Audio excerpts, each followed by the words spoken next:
10ஆம் வகுப்பு அறிவியல் உடல் நலம் மற்றும் நோய்கள்.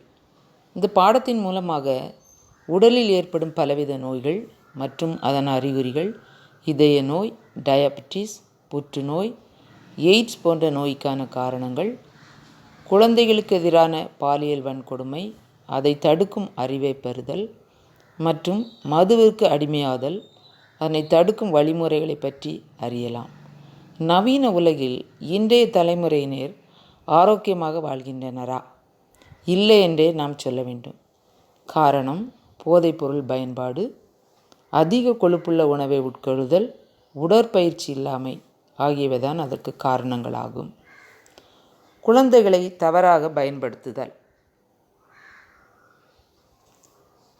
இளம் சிறுமிகள் மற்றும் பெண்கள் பலவிதமான பாலியல் துன்புறுத்தலுக்கு ஆளாகின்றனர்.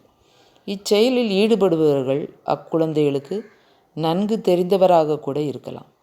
சில நபர் தனது அதிகாரத்தையும் ஆதிக்கத்தையும் பயன்படுத்தி பாலியல் ரீதியான தீங்கு விளைவிக்கிறார்கள். இத்தகைய நபர்களை தண்டிக்கவும் பெண்களை பாதுகாக்கவும் அரசாங்கம் 2012ஆம் ஆண்டு போக்சோ சட்டத்தை அறிமுகப்படுத்தியது. தவறான பயன்பாட்டிற்கு உள்ளான குழந்தைகளை பாதுகாக்க சில அணுகுமுறைகள் உள்ளன.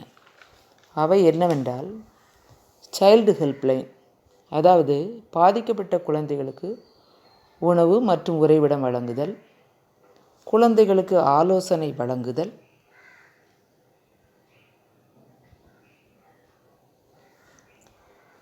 குடும்ப உறுப்பினரின் ஆதரவு ஆகியவை இருக்க வேண்டும். மருத்துவ பராமரிப்பு அளிக்கப்பட வேண்டும். 5வது, சட்ட ஆலோசகர்கள் மூலம் சட்ட ஆலோசனை வழங்க வேண்டும். பாலியல் ரீதியான தவறான பயன்பாட்டிலிருந்து குழந்தைகள் பாதுகாக்கப்பட ஆசிரியர் மற்றும் பெற்றோர் வழங்க வேண்டிய அறிவுரைகள்.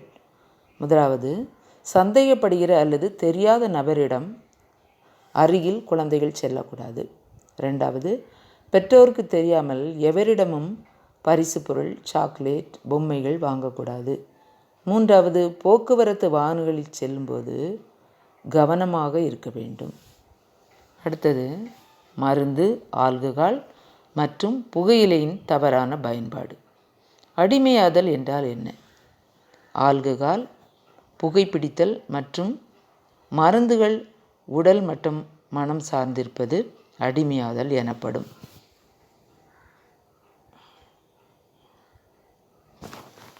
மருந்துகளின் தவறான பயன்பாடு.